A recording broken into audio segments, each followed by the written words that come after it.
Florida's Women in Energy Leadership Forum was launched to inform, inspire, motivate diverse talent to join the energy workforce by intentional recognition of current female energy leaders who contribute to growing Florida's economy and the purposeful sharing of their professional journeys. We are creating opportunity.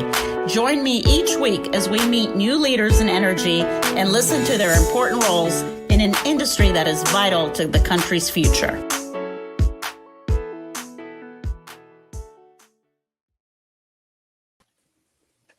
Welcome to this week's Florida's Women in Energy Leadership Forum interview with Florencia Garrido. I have so looked forward to saying your name, Florencia. Florencia is with Siemens Energy. We're going to get her introduced in just a minute, but this is a good time to remind everyone we've got 10 days until the actual forum in Orlando. Starts October 27th. We'll be at the JW Marriott Grand Lakes in Orlando. This really pretty much is the last week to get yourselves registered as the rooms and the hotels are running out. And as we cap the attendance. So this is it. Nothing like the last minute, right, Florencia? But you're going to be there. I am going to be there. I'll be there, yes. And I know a lot of people that are going to be there. So it's going to be fantastic.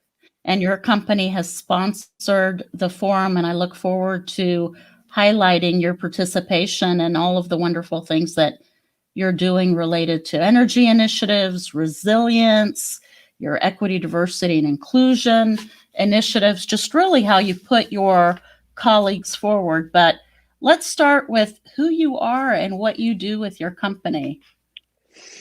Thank you so much. Well, I wear a lot of hats to this company, as I guess some of us do. And it's not so abnormal that we do, because we want to understand more. I am the lead counsel for one of the BUs, specifically the Generation Service BU. I've been doing this for a long time. I love the service aspect of energy. In this BU, what we do is maintenance and service of existing power plants. And we think about how the future can evolve and how service can be a part of it.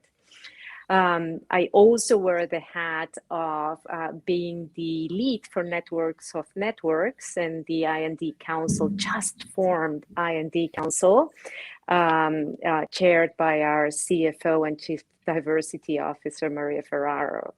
So that is something that I take very, very seriously. It's a passion, and I do it gladly. We have 4 networks, and we represent them. And the third hat I wear, which is something I also... Oh, you weren't kidding. Many hats. You were not kidding. Third hat is I'm a liaison for everything sustainability from the US to headquarters. Mm-hmm. So we get a lot of input from headquarters, and we send them a lot of input as well. So a lot of I'm very, very honored to have these responsibilities for the company. Well, we're very honored to have you with us. I can't wait to really drill down on each hat, on each component of your work. Let's start with the green development trend. Obviously, more and more companies, rightly so, are focused on transforming energy into a more clean resource, right, to power our economy. And I have to believe that you're the busiest now you've ever been in that regard. Do you want to talk about the trends you're seeing? Sure. And let me just say, as going into this, what a challenge and what an opportunity for each one of us in the energy industry to really shape what is going to happen, this transition that everybody speaks about, with all the challenges that are out there for us. Basically, what we are seeing in our company is the development of new business models for each one of these new products, if you want, hybrid power plants or hydrogen, and how hydrogen is going to be a fundamental part of how we operate, and storage, and how do we manage to integrate it all at a cost that is affordable and sustainable.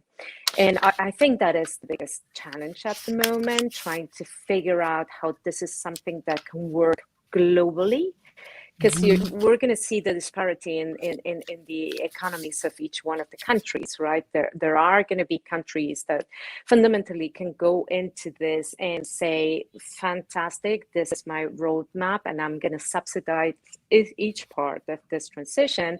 And there's going to be others that are going to be left to be the last ones that cannot do that. And so our company, Siemens Energy, is, primarily very well positioned to accommodate the needs of all of these countries. So those are kind of, when we speak, we have a group that deals with what we call the new technology for energy. And obviously they're very, very focused in creating these new business models. Florencia, it occurs to me, obviously I'm familiar with Siemens just because of my own professional background, but it occurs to me that the Siemens today, the Siemens that you're involved with, is not the Siemens of yesterday that we may be more familiar with in Florida. Do you want to explain to our viewers what it is I'm referring to, and basically what your new organizational structure looks like? And then we'll get back to energy development, because and just to lay the foundation, the Siemens that of yesterday, as I like to call it, the company that I might be more familiar with was the Siemens that was building the turbines for the investor-owned utilities to provide the generation. But that's not Siemens Energy today. Sure, and thank you very much for mentioning it. It gives me a great opportunity to say that we really are celebrating the 1-year anniversary of us being a standalone company, Siemens Energy. We added that part to the newly formed entity. We kind of, some people say, divorced from the parent company, from Siemens, and it was a process. That took a little time to adapt to, but I think you have a lot of leaders that came over that brought that knowledge and founded what is now Siemens Energy. So yeah, but today we had a big celebration here in North America where our president spoke, Rich Forberg, and our CFO, Ellen Su, and we celebrated the 1 year of this very long journey of being an established pure play energy company. There's nothing else. We're not distracted. We are focused on energy. I've heard your president refer to Siemens Energy as the pure play energy company. And so what does that mean? I mean, it's standalone to do what? You're not providing energy to an end user. So talk to us about what a pure play energy company does. So how it looks like for the external world is we can contribute in every step of the energy, from the manufacturing generation to the transmission as well, right? I mean, that may include things like have to do with subsea, the offshore platforms, all of those components of a cleaner economy. And so what it means when it says pure play, at least how I read it, is that you're going to find a lot of companies that are going to be focused on one trench of that transition or of that part of the industry. We can play in all of them, right? We can partner up, and we can supply, and we can be customers at the same time. We are going to be part of this, and we're going to lead it. And what I would say is that it impacts us in the responsibility that we're going to have, and that we take it very, very seriously. So when I was saying, there are other companies that focus on a part of this, I'm serious, and we respect them all, but we don't think that they compare to us in the many offerings. You're a one-stop shop with regard to from energy efficiency to how a facility is constructed to the way it delivers power. Exactly, to grid stability and to, how do you convert, how do you go through the steps of conversion, which a lot of a lot of countries need to go through, right? And having representatives and having branches in all of these countries, and that customer intimacy, can get us to adapt offerings to every level of play here. Yeah. So you are one of our, maybe we've had one other guest that's had international experience. You're one of the few. And so I want to ask you, as you look at the different companies, as you compare the different countries, that you have experience in, where does the U.S. rank in terms of energy development and innovation? If you had to, it's up to you if you want to rank us. Yes. I'd like to think we're the best, but in terms of where we are in energy development, how are we doing compared to other countries? Yeah, I do believe that everybody is triggered differently, right? Every country is triggered differently, and some want to conquer the world. Like when you look at China and you look at their developments, they're a little less focused on how to do it sustainably, but how to create that empire, if you want. And then you have, countries like the US that are pretty aware of the contributions of energy to pollution and to climate change, and they want to focus greatly on it, but they are powerful also to do it, and they have the funds to do it, right?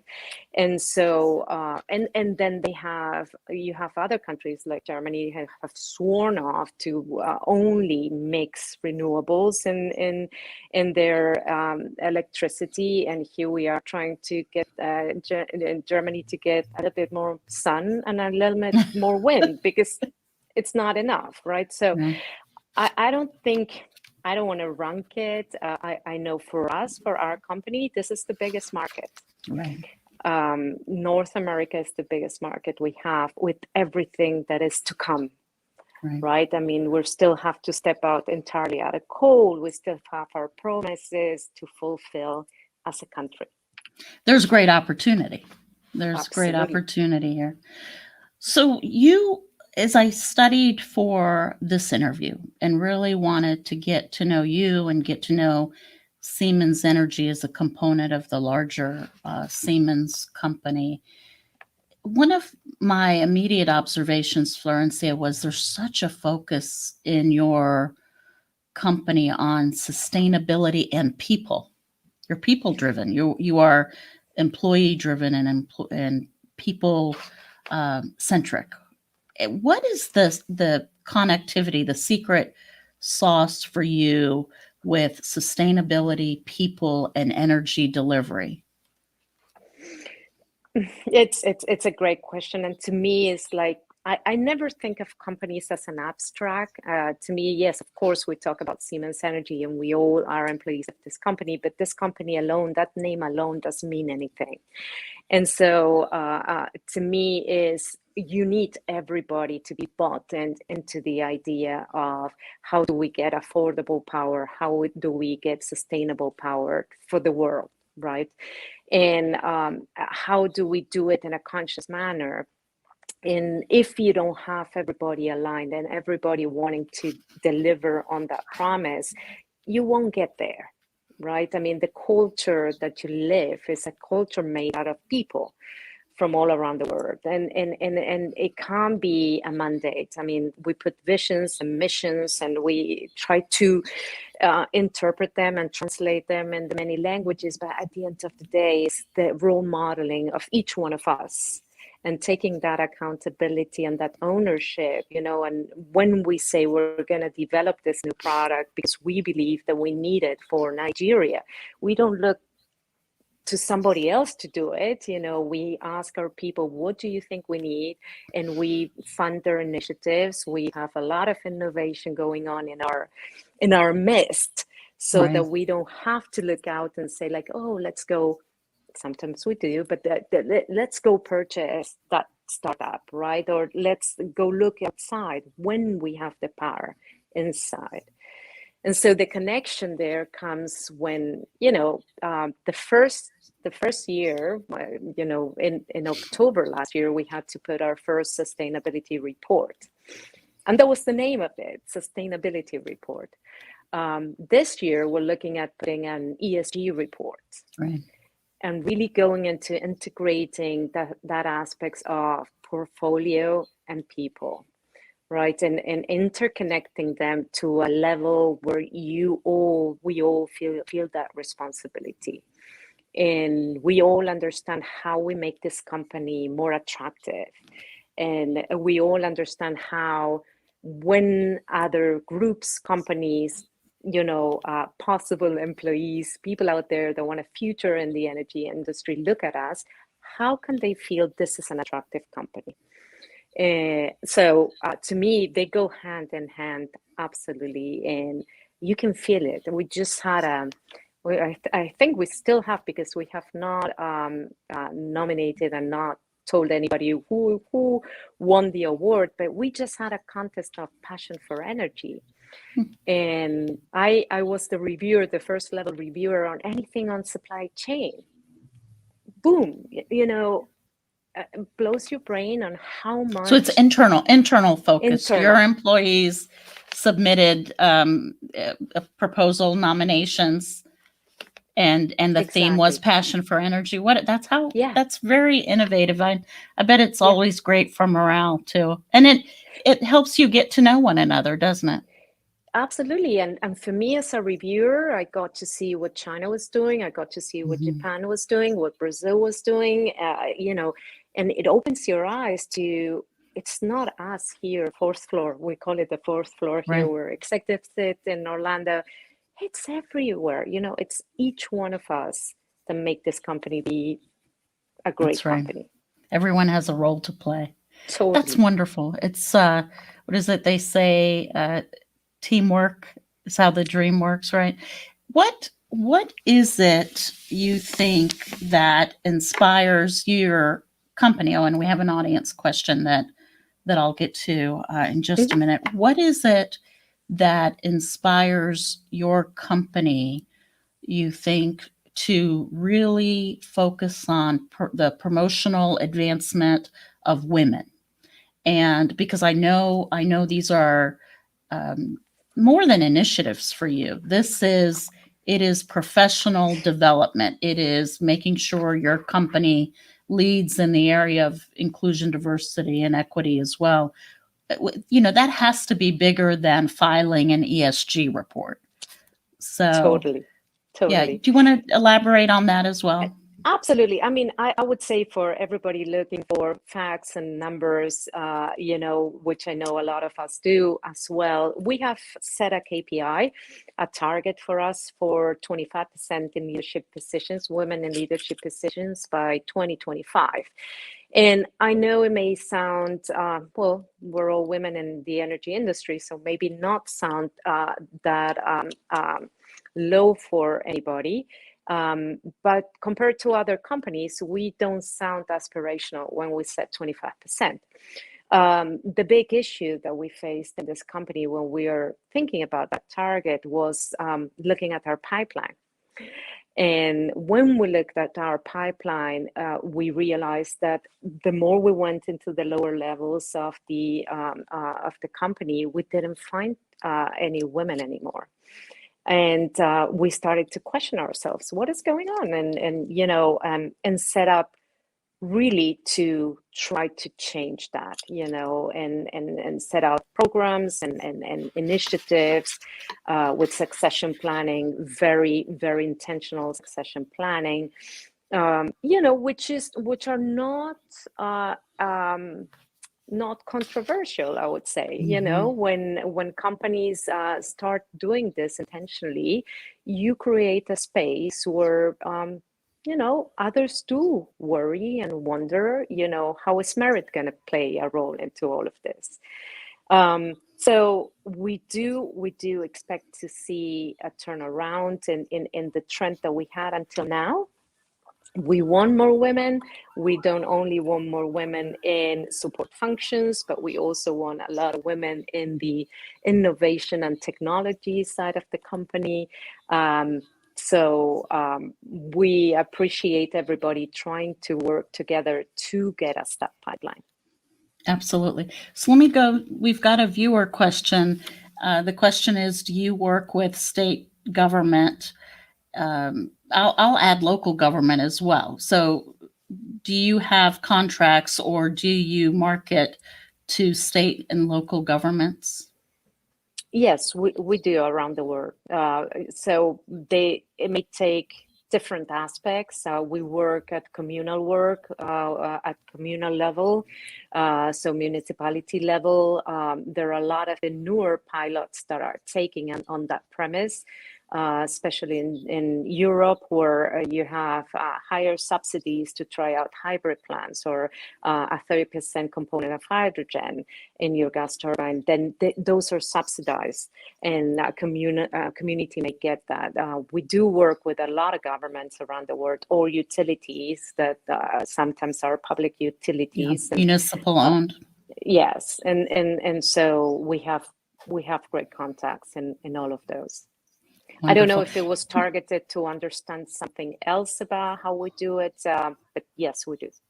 Yeah, I don't know. I'm going to read into it that can a municipal government be one of your customers? And it sounds like yes is the answer. Absolutely. I would point out Siemens Energy is Florida based. You mentioned Orlando. You're headquartered in Orlando, right? We are, although we do have branches all around the United States. We're in North Carolina, we're in Texas, I'm sure I'm forgetting a lot of states that we are in, but we're in most every state. Yeah, well, in fact, you're a global company. We are a global company, and so that's what I was saying. Government looks different in different countries as well, because you have the huge utilities in the Middle East, for example, which are all government, and obviously those are our customers as well. With regard, so you ready to get personal? This is the part of the interview where we get a little personal. Tell me your story, Florencia. So, first of all, we could talk to you forever. You are not boring, that's for sure. So, tell me your personal story. How did you get into this business? All right. So, you may hear an accent. So, I'm from Argentina. And I studied law in Argentina, and then tried, when you're trying to find your path. And so I went to a law firm, and I clearly said, like, no, this is not for me. You're a recovering lawyer too? I am. It was a lot of, I think when I compare it to what I do today, I was missing a team. I really love the fact that I work with a lot of people from different professions, from different cultures. We all add up. No one subtracts to the conversation, which I think. Oh, what a great way to say that. Wow. So, yeah. And that's not anti-lawyer. It's just different. It's spoken from two lawyers. It's just different. It's okay. You don't have to feel bad about that. That's okay. It's just different. But I like that. It adds, we're in a world that adds up and doesn't subtract from. I like that. I really believe in it. And I'm enriched by every conversation. And if it doesn't enrich me, it bores me to my core. So you will not see me engaged. I think that's very true about me. But then I entered the world of Siemens and the world of projects, and that is my world. The projects are my world, and energy is my world, and I have a passion for energy. And I have been asked to do a few of other things for this company, which were more on a corporate level.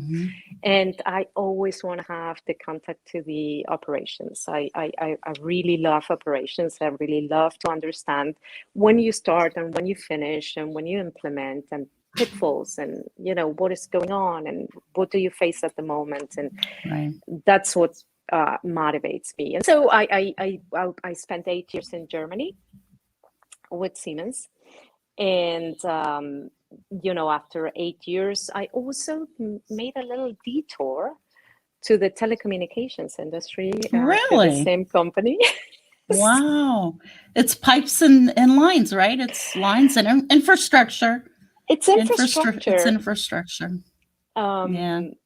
But I quickly realized that maybe that was not for me. There was a lot of outsourcing projects, and that was that intangible that you don't know where it starts and it ends. That didn't satisfy me. So I came back to energy, and they took me back, and I was very glad that happened. Well, they would have been crazy not to.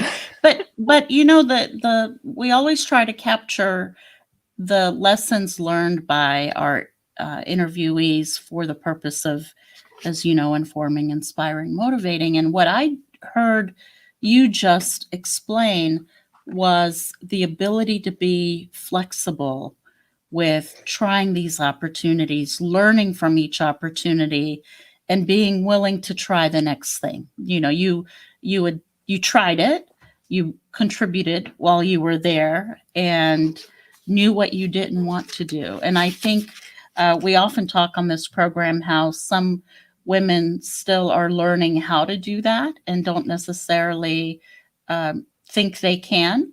And I think you are an example of why it's okay to do it. And why it's okay to feel that that next step was not the right one. You know, and I have a lot of mentees, which I love.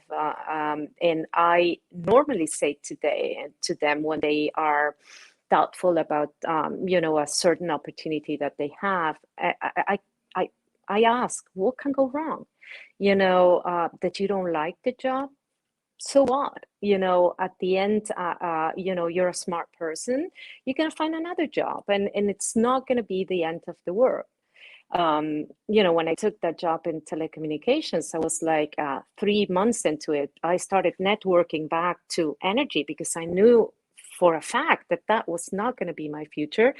And, you know, it took a year for me to go back because obviously there's not jobs, you know, all the time that you may find interesting, but try it out. I would say try it out. What can go wrong? Right, what's the worst right. that can happen?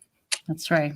You have to rely on your skill sets and know that you will land. And you know that we have to be nimble. It's really my new favorite word is nimble. Be able to adapt to new opportunities, but we don't know unless we try. When I looked at your CV, what I was impressed by the most is the listing of skill sets. That told me you are less concerned, thankfully, about titles, because that's never been something that has impressed me, frankly. But you're less concerned about that and more concerned about these are my skills. And what that tells me is you can apply those skills to anything that you do. And so I use that to ask you, for our viewers and listeners, what would you say are the two most important skills that either that second year college student or someone who is looking to advance in her career, what would you say are the two most important? For certain, the first one is communication skills. And here, let me give you an example. I think the US is doing a fantastic job in preaching that to young kids. My kids had to make presentations when they were in kindergarten. I never had that opportunity. I think my first presentation was when I was 30. You know, it took all that time and moving to other countries to feel confident enough to stand in front of an audience and give a presentation. But it's not only presentations, right? Communication is also your elevator pitch, your 90 seconds of window of opportunity when your CEO passes you by, right? When your you know, your role model that you just want to learn from and you want to ask them if they can be your mentor, you know, has 10 minutes with you. Take that and be precise and be able to articulate and prepare. You know, so it's not only communications to a wider audience, but communications with your team, communications with your managers, up, sidewards, downwards. They have to be clear, they have to be focused, and your message, your authentic message, who are you in that message, needs to come through. Oh, that's great. Authentic message. That's great. That's wonderful. Letting people know you I would imagine because that's a function of earning trust, right? Totally. Yeah. Yeah. Second audience question. Well, that was your first skill set that you'd recommend. There's a second, Yes. right? Yeah, go ahead. Yes. Well, no. Do you want to take the question, or should we I go do. to it? I do. So what's the biggest lesson you've learned in your career thus far? Ooh, I learned a lot of lessons. I mean, and I love learning those lessons. Every time something has gone wrong, uh, I just take the time, right? I pause and think about it, because it can't be, it, it can't be just something that happens. You need to learn. But going to the question, I think, alliances. I think in big corporations, you have to pick your alliances, and those are choices you make. And, those alliances last for a while. And when they're gone, they're gone. And sometimes you are left with a positive environment, and sometimes you're left with a negative environment. And how do you adapt? How do you quickly adapt to that change? I've always worked for the CEO. The CEO now quits the company, and there you are, right? And they know you as somebody that has been a good follower of that CEO or that CFO or Right. that general counsel, whoever that is. But so I think I've learned that lesson with the years, and it's something I would say think very, very carefully about which alliances you make, and the more you can have, the better. Yeah, I used to call it widening your circle, right? Yeah. Widening the circle of influence and networking. And people say different things. Don't put your eggs in one basket. But at the end of the day, it's you can have many mentors and many champions, we should say, because what you're really doing with those alliances is building a network of champions and hopefully becoming someone else's champion, right? Or being willing to be the champion for someone else. Oh, take your time. Take your time. Our producer won't mind. No. I'm just plugging in. Don't worry. Yes. And it seems like some folks go wrong when they put those eggs in one basket and that person leaves the organization, then they find themselves all alone or frankly out of a job. No, I can you hear me well? Yes, we can. Yes. We can. I agree, and to me that is honest. It's an honest time to reflect about what the choices you've done. I mean, if you're early in your career, you can make a lot of choices, and they are not definitely gonna inform what the next step is going to be. Right. But the more you go, and certainly the more you take more responsibility in a corporation, then you're gonna at some point face those type of issues. Right. And that's why sometimes we see entire group of leaderships leading, right? And changing, and they right. leave, and you go like, what happened here? And then you realize, okay, I see it. Yeah, that's very good, Florencia. So here's my last question for you. What has been your most rewarding accomplishment? Can I have it personal? Yeah, absolutely. Because that's, the focus really is on our personal stories. So please do. So having grown up in Argentina, I've always saw my mother work, my grandmother work, and they're role models to me. I always wanted to imitate what they had done, and with a little bit of a twist, which was, in some countries, working is really a notion where you can't take time for a football game or a award ceremony right. at the school. And I'm very proud of doing that. I'm very proud of being able to be regarded as an executive that also goes to a soccer game and also goes to an award ceremony, and to keeping that balance and role modeling for the younger ladies in the company, and telling them that it is possible. Absolutely. You're such an inspiration. And I look forward to seeing you in person in 20 days, but who's counting? Yes. Yes, and I'll And make sure to come and meet you because it's going to be a lot of people. So thank you. come and Thank say you. Yeah, hello. we will find each other, and want to thank you for your leadership. Want to thank your company for its leadership, especially with your EDI programming, with your Thank you. commitment to sustainable energy. Really, just it's my honor to meet you and get to work with you today. Thank you.